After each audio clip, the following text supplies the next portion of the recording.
अगर आप ये कहानी रात में ठीक 1:11 बजे सुन रहे हैं तो एक पल के लिए अपनी सांस रोक लीजिए और अपने कमरे की लाइट हल्की कर दीजिए, क्योंकि आज मैं आपको उस जगह की सच्चाई बताने जा रहा हूं जहां आग कभी पूरी तरह बुझती नहीं, जहां राख में भी सांस चलती है और जहां मैंने एक पैरानॉर्मल एक्सपर्ट होते हुए भी अपनी जिंदगी की सबसे बड़ी गलती की थी। मेरा नाम आरव मेहरा है। पेशे से मैं एक पैरानॉर्मल इन्वेस्टिगेटर हूं। पिछले 12 सालों से मैं देश के अलग अलग कोनों में कथित भूतिया जगहों की जांच करता आया हूं, लेकिन जो मैंने उस रात मिथापुर के पुराने श्मशान घाट में देखा, वो किसी भी कैमरे, किसी भी रिकॉर्डर, किसी भी वैज्ञानिक उपकरण में पूरी तरह कैद नहीं हो पाया। मिथापुर का वो श्मशान घाट शहर से लगभग 2 किलोमीटर दूर सूखी नदी के किनारे बसा हुआ है। चारों तरफ बबूल के पेड़, बीच में टूटी हुई चिता की जगह और एक कोने में पुराना जर्जर सा पीपल का पेड़, जिसकी जड़ें ऐसे बाहर निकली हुई थीं जैसे धरती से कोई हाथ मदद मांग रहा हो। दिन में वो जगह सामान्य लगती थी, उदास, शांत लेकिन सामान्य। पर रात में, खासकर 1:11 के बाद, वहां का माहौल बदल जाता था। हवा भारी हो जाती थी, राख की गंध तेज हो जाती थी और ऐसा लगता था जैसे कोई अनदेखी निगाहें हर दिशा से आपको घूर रही हो। मुझे वहां बुलाया था एक स्थानीय पुजारी ने। उनका कहना था कि पिछले कुछ महीनों से वहां अजीब घटनाएं हो रही थीं। रात में बिना किसी के आए चिता की लकड़ियां खुद ब खुद हिलती थीं, राख में पदचिन्ह दिखाई देते थे और सबसे डरावनी बात, कई बार आधी रात को किसी के रोने की आवाज आती थी, जैसे कोई अधूरी विदाई मांग रहा हो। मैंने इस जगह पर जाने से पहले अपने नियम दोहराए। ये वही 11 नियम हैं जिन्हें मैं हर श्मशान जांच में फॉलो करता हूं और जिन्हें तोड़ने की कीमत बहुत भारी हो सकती है। पहला नियम, श्मशान में कभी अकेले मत जाओ, चाहे तुम कितने भी अनुभवी क्यों ना हो। दूसरा नियम, रात 1:11 से 3 बजे के बीच मुख्य चिता स्थल के बीच में खड़े मत रहो। तीसरा नियम, राख पर पैर रखते समय पीछे मुड़कर मत देखो, चाहे तुम्हें कुछ भी सुनाई दे। चौथा नियम, अगर अचानक तापमान गिर जाए और सांस से धुंध निकलने लगे तो तुरंत जगह बदल दो। पांचवा नियम, किसी भी अनदेखी आवाज का जवाब मत दो, चाहे वो तुम्हारा नाम ही क्यों ना ले। छठा नियम, अगर पीपल के पेड़ के पास से किसी के पायल की आवाज आए तो उस दिशा में मत जाओ। सातवां नियम, अपने उपकरणों पर पूरी तरह भरोसा मत करो। श्मशान की ऊर्जा अक्सर इलेक्ट्रॉनिक डिवाइस को भ्रमित कर देती है। आठवां नियम, अगर कोई आकृति राख के ढेर के पास बैठी दिखाई दे तो उसकी तस्वीर लेने की कोशिश मत करो। नौवां नियम, श्मशान की सीमा के बाहर जाने वाला रास्ता हमेशा पहले पहचान लो। 10वां नियम, अगर कुत्ते अचानक एक साथ हुआ हुआ करने लगें तो समझ जाओ कि कुछ सक्रिय हो चुका है। और 11वां नियम, सबसे महत्वपूर्ण, अगर कोई तुम्हें पीछे से छुए तो मुड़कर मत देखना, चाहे वो स्पर्श कितना भी असली क्यों ना लगे। उस रात मैं अपनी टीम के साथ पहुंचा था, लेकिन जैसे ही हमने कैमरे सेट किए, अचानक हमारे 2 उपकरण बंद हो गए। बैटरियां पूरी तरह चार्ज थीं, फिर भी स्क्रीन काली हो गई। मेरे साथ 2 लोग थे, रोहन और समीर। दोनों नए थे, उत्साहित थे और थोड़ा डरे हुए भी। मैंने उन्हें बार बार नियम समझाए, खासकर 11वां नियम, क्योंकि श्मशान में स्पर्श का भ्रम सबसे खतरनाक होता है। रात के ठीक 1:11 बजे हवा का रुख बदल गया। पहले जो ठंडी हवा नदी की तरफ से आ रही थी, वो अचानक रुक गई और चारों तरफ एक अजीब सी खामोशी फैल गई। ऐसा सन्नाटा कि अपनी धड़कनें भी तेज सुनाई देने लगीं। तभी हमारे ऑडियो रिकॉर्डर में हल्की सी फुसफुसाहट कैद हुई, जैसे कोई बहुत दूर से धीरे धीरे बोल रहा हो। शब्द साफ नहीं थे, लेकिन लय ऐसी थी जैसे कोई नाम पुकार रहा हो। रोहन ने धीरे से कहा, सर, आपने सुना? मैंने उसे हाथ से चुप रहने का इशारा किया और तीसरे नियम को याद किया, राख पर पैर रखते समय पीछे मत देखो। उसी वक्त मुझे लगा जैसे मेरे जूतों के नीचे राख हल्की सी खिसक रही है, जैसे किसी ने अंदर से उसे हिलाया हो। मैंने नीचे देखा, लेकिन कुछ साफ नहीं दिखा, सिर्फ हल्की हल्की लकीरें जो अभी अभी बनी हो। पीपल के पेड़ की दिशा से पायल की बहुत धीमी सी आवाज आई, टन टन टन टन, इतनी हल्की कि शायद कोई और उसे अनसुना कर देता, लेकिन मेरे कान उस फ्रीक्वेंसी के आदी थे। छठा नियम दिमाग में गूंजा, उस दिशा में मत जाओ। मैंने अपनी जगह बदल ली। तभी अचानक तापमान गिरा, मेरी सांस से धुंध निकलने लगी, जबकि जून का महीना था। चौथा नियम, तुरंत जगह बदलो। मैंने रोहन और समीर को पीछे हटने को कहा। जैसे ही हम 2 कदम पीछे आए, वहीं चिता की राख के बीच एक काली आकृति उभरती दिखी, मानो कोई घुटनों के बल बैठा हो। उसका सिर झुका हुआ था, बाल सामने लटक रहे थे और वो हिल नहीं रही थी, बस मौजूद थी। समीर ने कैमरा उठाया, मैंने उसका हाथ पकड़ लिया। 8वां नियम, तस्वीर मत लेना। लेकिन उसने कहा, सर, यह हमारा सबसे बड़ा एविडेंस होगा।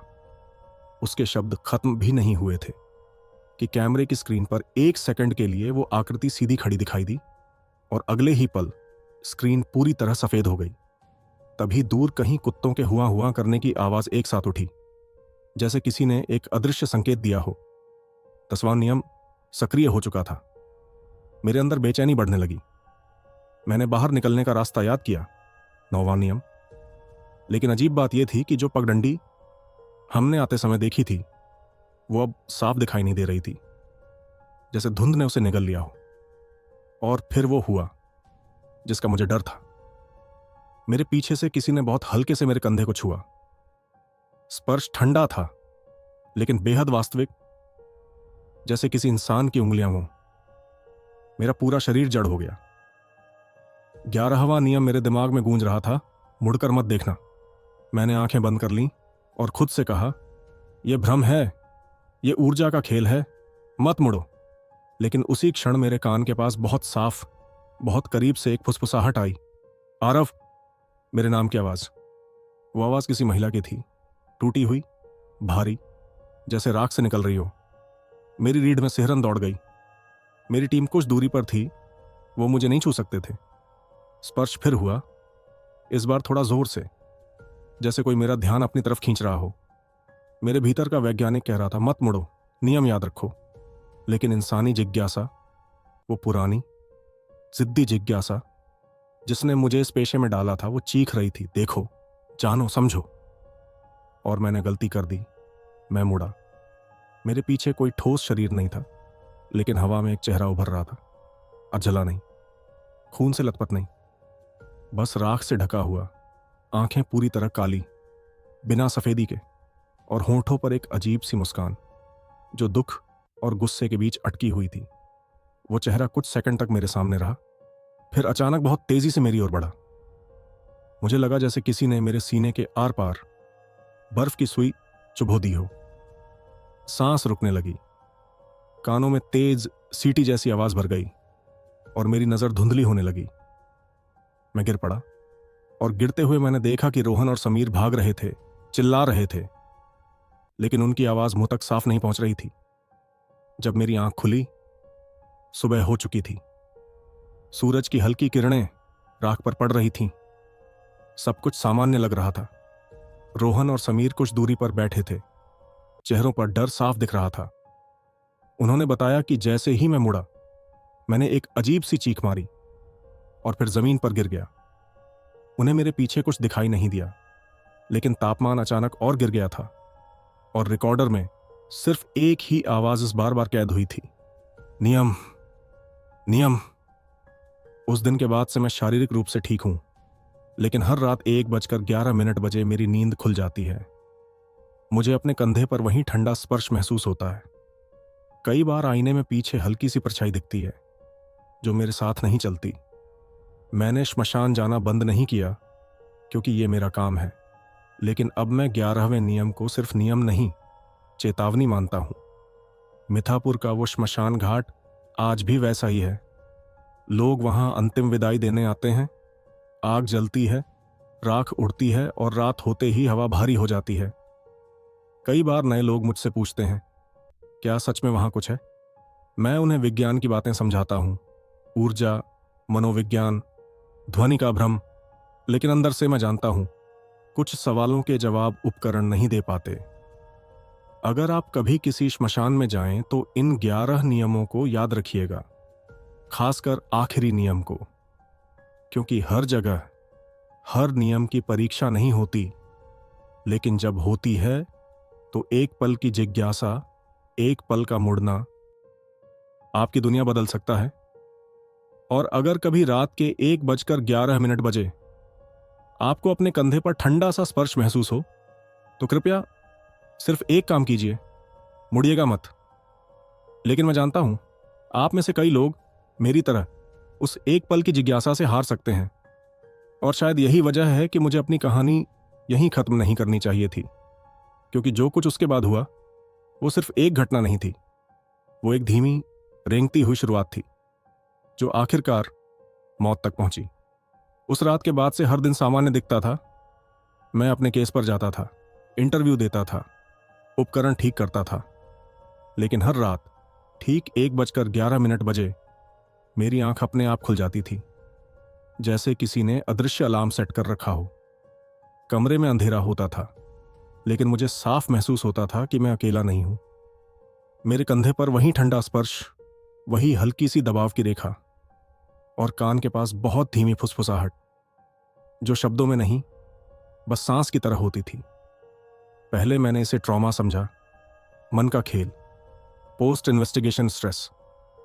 मैंने अपने ही घर में कैमरे लगाए, तापमान सेंसर लगाए, ऑडियो रिकॉर्डर चलाए। कई रातें कुछ भी रिकॉर्ड नहीं हुआ, लेकिन चौथी रात 1:11 बजे तापमान अचानक 5 डिग्री गिर गया और ऑडियो में साफ आवाज आई, वापस आओ। वो आवाज उसी दिशा से आई थी जिस तरफ मेरा बिस्तर का खाली हिस्सा था। मैंने खुद को समझाया ये अवचेतन मन है, लेकिन अगले हफ्ते मेरे कंधे पर हल्की सी काली लकीर दिखने लगी, जैसे राख की उंगलियां छपी हों। वो निशान दिन में फीका पड़ जाता, रात में गहरा हो जाता। डॉक्टर ने कहा एलर्जी है, लेकिन मुझे पता था वो एलर्जी नहीं थी। आखिरकार मैंने फैसला किया, मुझे वापस जाना होगा, उसी श्मशान घाट में, उसी जगह जहां मैंने 11वां नियम तोड़ा था। अधूरी ऊर्जा को अधूरा छोड़ना खतरनाक होता है। इस बार मेरी टीम ने आने से मना कर दिया। रोहन ने साफ कहा, सर वहां कुछ था और वो आपके साथ आया है। उसकी आंखों में जो डर था वो बनावटी नहीं था। मैं अकेला गया। पहला नियम मैंने खुद तोड़ा, श्मशान में अकेले मत जाओ। लेकिन अब मेरे पास विकल्प नहीं था। रात के 12:55 पर मैं वहां पहुंचा। आसमान पर बादल थे, चांद धुंधला था, हवा में पहले से ज्यादा राख की गंध थी। मैंने अपने उपकरण लगाए, लेकिन इस बार मुझे उन पर भरोसा नहीं था। मुझे पता था यह मुकाबला तकनीक का नहीं, इरादे का है। 1:10 मैं उसी चितास्थल के बीच खड़ा था, दूसरे नियम की सीमा में। 1:11 से 3 बजे के बीच वहां खड़े मत रहो। मैंने घड़ी देखी, 1:11। हवा अचानक भारी हो गई, जैसे किसी ने चारों तरफ से दबाव डाल दिया हो। मेरी सांस धीमी हो गई। जमीन के नीचे से हल्की सी कंपन महसूस हुई, जैसे राख के नीचे कुछ चल रहा हो। मैंने आंखें बंद की और कहा, मैं वापस आ गया हूं। पीपल के पेड़ से पायल की आवाज आई, इस बार साफ, तेज, टन टन टन टन। और वो आवाज धीरे धीरे मेरे पीछे आकर रुक गई। मैं नहीं मुड़ा। मैंने 11वां नियम याद रखा, लेकिन इस बार स्पर्श सामने से हुआ। मेरे सीने पर ठंडा हाथ रखा गया, जैसे किसी ने दिल की धड़कन गिननी चाहिए हो। मेरे सामने राख के ढेर से वही आकृति उठी, इस बार स्पष्ट, पूरी, धुंधली नहीं। चेहरा राख से ढका, आंखें काली, लेकिन इस बार उनमें खालीपन नहीं था, उनमें शिकायत थी। उसके होंठ हिले, आवाज सीधे मेरे दिमाग में गूंजी, नियम तोड़ा, संतुलन तोड़ा। अचानक मेरे चारों तरफ चिता की पुरानी लकड़ियां खुद ब खुद खिसकने लगीं। गोल घेरा बन गया। मुझे लगा जैसे जमीन नरम हो रही है। मैंने बाहर निकलने का रास्ता ढूंढा, 9वां नियम, लेकिन पगडंडी गायब थी। हर दिशा एक जैसी लग रही थी। मैंने साहस जुटाकर कहा, मैं समझने आया हूं, भागने नहीं। उसके बाद जो हुआ वो किसी हॉरर फिल्म जैसा नहीं था। वो ज्यादा खामोश था, ज्यादा गहरा। उसने अपना हाथ मेरे सिर पर रखा और अचानक मेरे दिमाग में दृश्य भरने लगे। अधूरी विदाई, बिना किसी अपने के जलती चिता, अकेलापन और एक अधूरा वचन। मुझे समझ आया, वो ऊर्जा बंधी हुई थी, क्योंकि उसकी आखिरी इच्छा अनसुनी रह गई थी। मैंने पूछा, क्या चाहिए तुम्हें? जवाब आया, स्मरण, स्वीकार। मैंने वहीं खड़े होकर उसका नाम लेने की कोशिश की, लेकिन नाम मेरे दिमाग में स्पष्ट नहीं आया। तभी अचानक मेरे पीछे से कई आवाजें गूंजने लगीं, जैसे कई फुसफुसाहटें एक साथ बोल रही हों। मुझे एहसास हुआ ये सिर्फ एक आत्मा नहीं थी, ये वो सारी अधूरी ऊर्जाएं थीं जो सालों से यहां अटकी थीं। तापमान और गिरा, मेरी सांस भारी हो गई। मुझे लगा जैसे कोई मेरी ऊर्जा खींच रहा हो। मैंने जमीन पर हाथ रखा। राख ठंडी थी, लेकिन अंदर से हल्की सी गर्मी आ रही थी, जैसे आग पूरी तरह बुझी नहीं हो। तभी फिर वही स्पर्श, इस बार पीछे से, बहुत तेज, जैसे किसी ने दोनों कंधे पकड़ लिए हों। 11वां नियम। मैंने खुद से कहा, मत मुड़ो। लेकिन इस बार मुड़ने की जरूरत नहीं थी। मेरे सामने खड़ी आकृति धीरे धीरे कई चेहरों में बदलने लगी। 1, 2, 3, कई। सबकी आंखें खाली, सबकी सांस ठंडी। उन्होंने एक साथ कहा, संतुलन के लिए एक जीवन। मेरे दिल की धड़कन तेज हो गई। मैं समझ गया, यहां तर्क नहीं चलेगा। मैंने भागने की कोशिश की, लेकिन मेरे पैर राख में धंसने लगे। जितना खींचता उतना नीचे जाता। मेरे सीने पर दबाव बढ़ता गया।